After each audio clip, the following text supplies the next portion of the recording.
Waalaikumsalam warahmatullahi wabarakatuh. Apa kabar nih Bapak? Alhamdulillah, mudah-mudahan selalu sehat. Amin. Mohon maaf nih sebelumnya Bapak, saya mengganggu waktu istirahat Bapak. Insya Allah dengan senang hati, mudah-mudahan bisa membantu. Ya, terima kasih atas waktunya Bapak. Sama-sama. Saya di sini dengan Pak Amron mendapatkan tugas dari pendidikan guru penggerak untuk mewawancara tiga kepala sekolah. Salah satunya saya meminta kepada Bapak Siap. untuk berkenan yang membantu tugas saya dan Pak Amron. Siap. Nah, jadi di sini saya itu sedang mempelajari, saya dan Pak Amron itu mempelajari modul 3.1 tentang nilai-nilai kebajikan sebagai pemimpin, Pak. Di antaranya itu di situ tentang dilema etika. Di mana dilema etika itu benar lawan benar. Jadi ini mah versi Bapak barangkali Bapak mempunyai kasus atau pernah menangani teman-teman guru di sini yang versinya benar-benar, cuma mempertimbangkan cara pengambilan keputusan Bapak seperti itu. Macam konflik kepentingan lah. Betul ya Bapak. Jadi itu Pak tujuan kami mewawancarai Bapak hari ini. Mudah-mudahan bisa memberikan jawaban yang sesuai dengan yang diharapkan. Ya, alhamdulillah, amin. Jadi sini saya mau bertanya-tanya sama Bapak. Boleh Ya Pak. Dipersilakan. Iya. Untuk pertanyaan yang pertama Pak nih, selama ini Bapak sudah memimpin di sekolah SMP 6 ini. Bagaimana Bapak mengidentifikasi kasus-kasus tentang dilema etika atau dilema moral yang pernah Bapak alami di sekolah ini selama Bapak memimpin? Biasanya ketika ada masalah saya mengidentifikasi dulu, mengelompokkan apakah ini termasuknya kasus etika ataukah murni kasus hukum misalnya. Kalau murni kasus hukum itu penyelesaiannya secara hukum, gitu kan. Tapi kalau itu merupakan sebuah pelanggaran etika atau kasus etika, itu akan saya sendiri langsung akan mengambil sikap untuk penyelesaiannya. Terima kasih Pak penjelasannya. Nah untuk yang kedua nih Pak, bagaimana caranya Bapak dalam mengambil keputusan di sekolah ini terkait kasus-kasus yang pernah ditangani oleh Bapak di antara dua kepentingan yang sama. Salah satu yaitu kedua-duanya itu adalah dianggap benar menurut Bapak. Pasti kan menjadi dilema ya bagi Bapak untuk pengambilan keputusan. Gimana nih Bapak memberikan keputusan dalam kasus-kasus itu? Pertama tentunya kita meminta masukan dari para wakasek misalnya, artinya sebagai dasar kita untuk mengambil sebuah keputusan. Karena yang menurut kita sudah benar, sudah betul, mungkin kan belum tentu juga. Artinya dengan menerima masukan itu kita akan lebih banyak dasar-dasar dalam pengambilan keputusan. Nah yang kedua, kalaupun itu sama-sama benar, sama-sama punya kepentingan, tetapi kan pasti ada skala prioritas. Betul. Nah, tentu saya akan menggunakan skala prioritas. Baik nih Pak, langkah selanjutnya Pak, prosedur seperti apa yang biasa Bapak lakukan selama ini dalam pengambilan keputusan? Pertama, saya mengidentifikasi masalah, mengetahui dulu penyebabnya seperti apa dari kedua belah pihak. Apabila memang ada kasus seperti itu, yang ini bagaimana informasinya, sebelah sini bagaimana informasinya, dan itulah identifikasi kalau saya bilang. Yang berikutnya adalah langkah mempertemukan atau negosiasi. Kita pertemukan mereka, mudah-mudahan diharapkan ada titik temu. Nah, langkah yang ketiga adalah pengambilan keputusan dari saya. Dan memang tidak setiap keputusan itu memuaskan semua orang. Saya yakin pasti ada yang merasa diuntungkan, ada yang merasa dikorbankan. Saya berprinsip bahwa saya mengambil keputusan dengan skala prioritas. Pak, pertanyaan selanjutnya Pak, hal apa saja yang selama ini Bapak anggap lebih efektif dalam pengambilan keputusan tentang dilema etika yang pernah Bapak alami di sini? Pertama, selain kita mendalami dulu masalahnya, dengan buru-buru kita mengambil keputusan, kita mendalami dulu masalahnya, kemudian kita cocokkan juga dengan kebijakan-kebijakan baik yang ada di sekolah kebijakan pemerintah yang memang ada kaitannya dengan itu, termasuk juga mungkin kebijakan pimpinan dari dinas pendidikan, sehingga ketika kita mengambil keputusan itu benar-benar efektif dan tidak bisa dikatakan ini konflik kepentingan.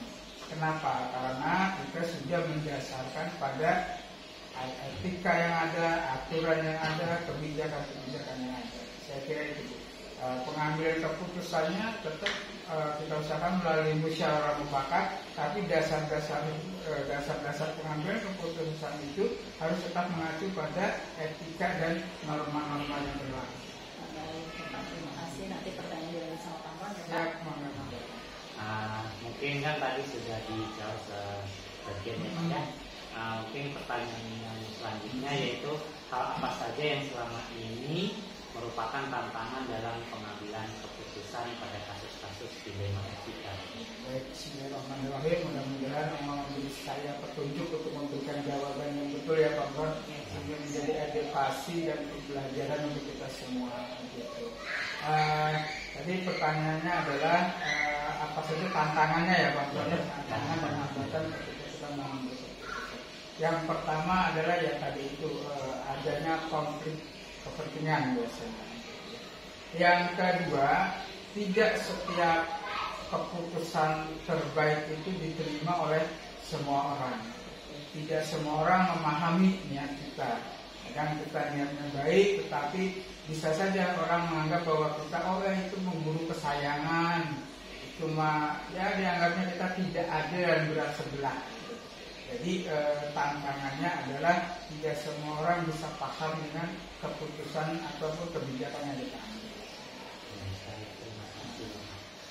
Mungkin pertanyaan selanjutnya, apakah Bapak memiliki jadwal tertentu dalam menyelesaikan kasus dilema etika, Bapak? Ya.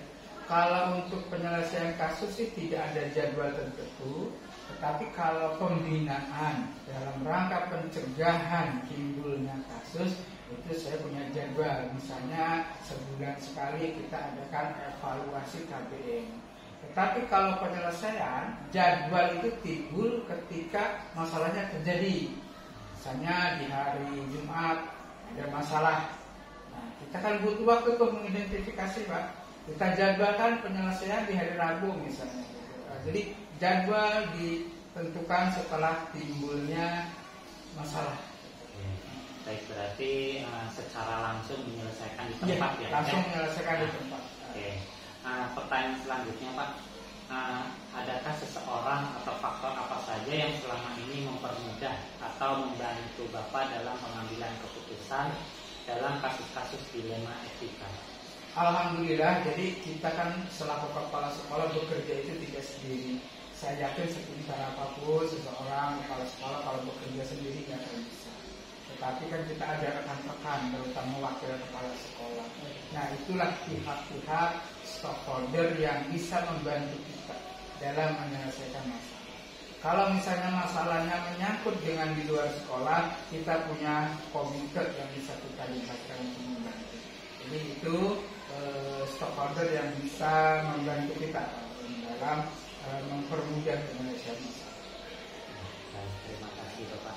Mungkin pertanyaan yang terakhir ya Pak ya, dari semua hal yang telah Bapak sampaikan, pembelajaran apa yang Bapak dapat petik dari pengalaman Bapak mengambil keputusan di dalam etika? Ya. Baik, beberapa hal yang saya sadari Pak Amron bahwa kita bukan superpower, kita butuh orang lain. Terkadang ketika kita bermusyawarah, apa yang kita tidak duga itu muncul. Jadi menurut saya musyawarah, mengajak orang lain berbicara itu sangat penting untuk kita lakukan. Baik Bapak, terima kasih atas jawabannya Pak. Dan bermanfaat ya Bu ya. Amin. Ya, tentu dengan segala keterbatasan saya mohon. Ya, terima kasih Bapak telah membantu tugas-tugas kami dalam pendidikan guru penggerak. Semoga sehat selalu. Amin. Dan kita bisa berjumpa, doakan kami Pak. Mudah-mudahan bisa terlaksana sampai dengan lulus mendapatkan nilai yang terbaik di pendidikan guru penggerak. Semoga lancar Bu. Amin. Kemudian ilmunya berkah. Amin. Mohon maaf sebelumnya sudah mengganggu waktu istirahat. Assalamualaikum warahmatullahi wabarakatuh.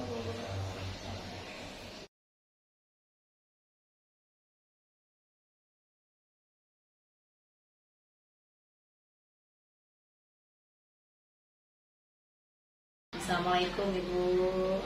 Waalaikumsalam. Baikpun kabar Ibu. Alhamdulillah. Ibu, saya di sini mendapatkan tugas dari pendidikan guru penggerak, di mana tugas di sini saya dan teman saya harus mewawancarai 2 sampai 3 pimpinan atau kepala sekolah. Di mana dalam rangka wawancara ini yang bersangkutan dengan dilema etika dalam pengambilan keputusan sebagai seorang pimpinan. Nah, di mana dilema etika itu adalah situasi sulit di mana seseorang harus menentukan pilihan. Jadi kalau dilema etika itu di antara 2 pilihan itu kasusnya benar dan benar. Kalau rujukan moral itu benar dan salah. Jadi salah satunya saya mewawancarai Ibu di sini.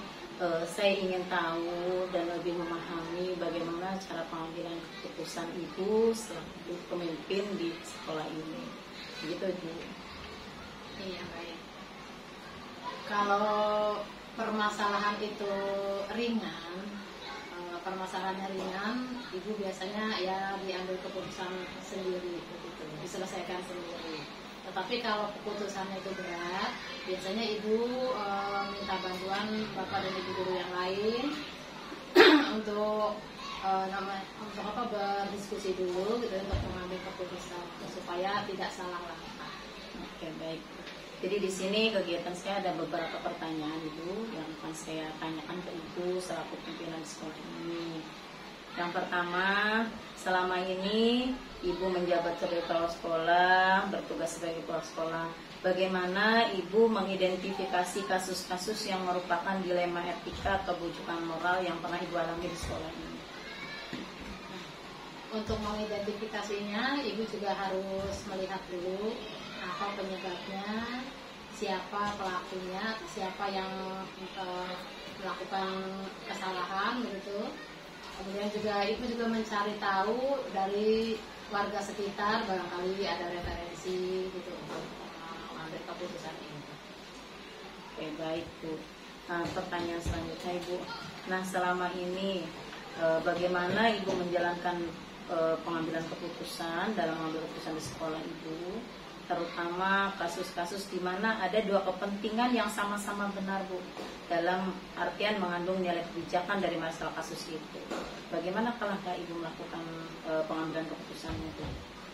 Iya, Ibu kalau kasusnya besar, Ibu menanganinya tidak sendiri, tetapi melibatkan guru-guru, terutama guru-guru senior. Kemudian juga untuk mengambil keputusannya kita lihat dulu kemaslahatannya gitu. Kalau keduanya ini benar, kita lihat kemaslahatannya untuk umum gitu. Kalau yang pihak A ini banyak sekali manfaatnya untuk umum dengan dalam jangka panjang, sedangkan yang sebelahnya mungkin maslahatnya atau manfaatnya sedikit saja gitu ya. Jadi Ibu pilih yang maslahatnya banyak gitu, untuk orang banyak dan dalam jangka panjang. Baik Ibu. Nah, pertanyaan selanjutnya Ibu, langkah-langkah atau prosedur seperti apa yang biasa Ibu lakukan selama ini dalam pengambilan keputusan? Langkah-langkahnya Ibu mencari tahu dulu permasalahannya atau mengidentifikasi permasalahannya gitu. Kemudian juga ya ditanyakan bagaimana ini kejadiannya dan juga siapa pelakunya gitu. Jadi intinya kita mengidentifikasi dulu kalau sana. Baik Ibu.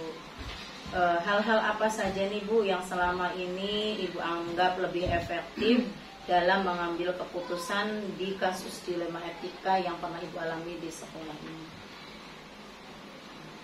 Kalau sekolah biasanya ya sekitar perselisihan guru misalnya ya, perselisihan pendapat.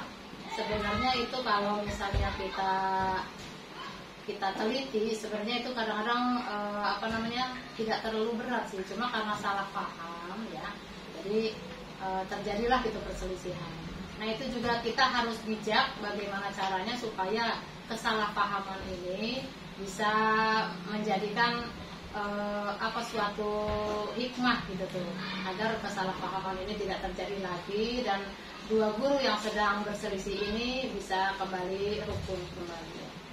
Baik, itu saja Ibu yang saya tanya ke Ibu. Nanti akan dilanjut oleh pembahasannya ya Bu.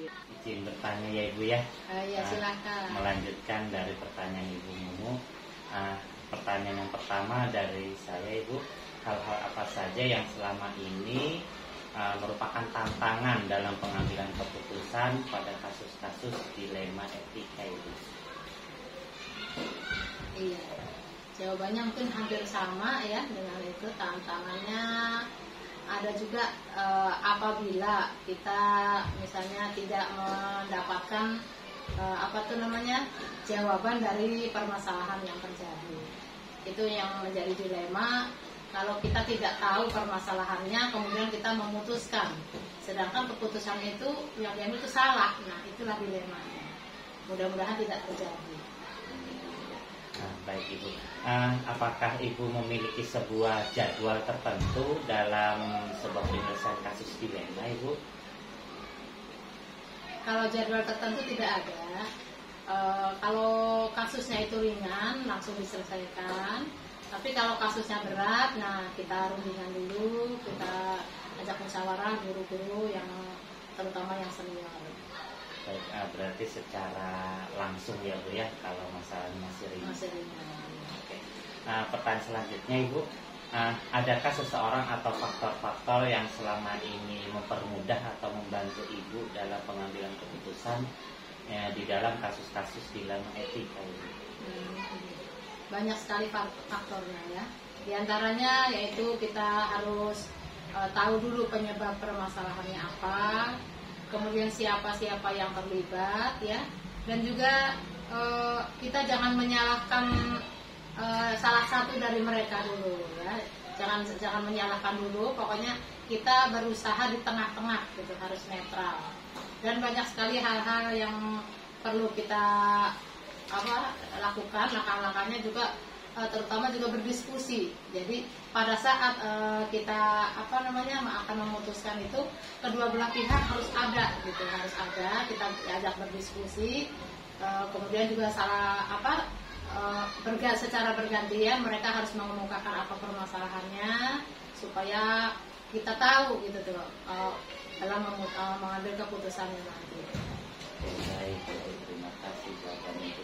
Mungkin pertanyaan yang terakhir ya Ibu ya, dari semua hal yang telah Ibu sampaikan, pembelajaran apa yang sekiranya Ibu dapatkan atau Ibu petik dari pengalaman Ibu mengambil keputusan dilema etika ini? Pelajaran yang Ibu dapatkan, Ibu serasa menjadi orang yang sangat bijaksana. Mudah-mudahan kedepannya tidak terjadi lagi seperti ini, dan mudah-mudahan juga selalu bisa menyelesaikan dengan baik. Amin. Terima kasih Bu atas jawabannya. Iya. Terima kasih juga. Mudah-mudahan bermanfaat. Baik Ibu, terima kasih atas waktunya. Saya sudah mengganggu waktu kerjanya Ibu di hari ini dan sudah membantu saya dan teman saya dalam menyelesaikan tugas di pendidikan guru penggerak. Semoga di pertemuan kali ini Ibu memberikan dukungan, Ibu juga diberikan kesehatan, dan juga bisa memberikan doa terutama untuk kami berdua agar diberikan kelancaran dalam melakukan pendidikan guru penggerak ini. Terima kasih Ibu atas waktunya. Assalamualaikum warahmatullahi wabarakatuh. Waalaikumsalam warahmatullahi wabarakatuh.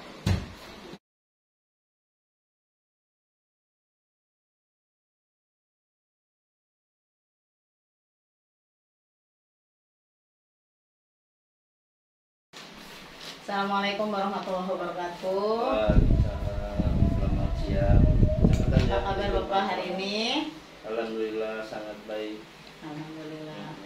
Bapak, pertama saya mohon maaf sudah mengganggu waktunya Bapak, karena saya di sini mendapatkan tugas di kegiatan pendidikan guru penggerak di demonstrasi kontekstual untuk mewawancarai 2-3 kepala sekolah dalam kasus pengambilan keputusan di kasus dilema etika.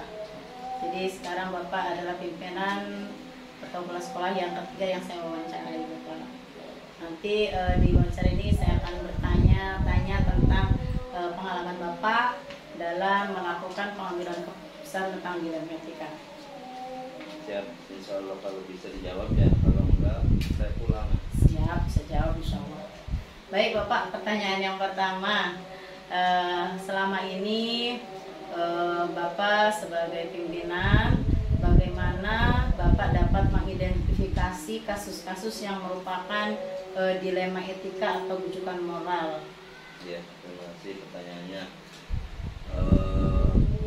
Mengidentifikasi kasus yang namanya dilema etika atau sosial berarti kan di luar hukum ya. Betul. Di luar hukum, kalau hukum kan udah jelas itu yang salah, namanya yang benar, biasa kan gitu, salah benar, nggak ada di hukum benar-benar, nggak ada ya.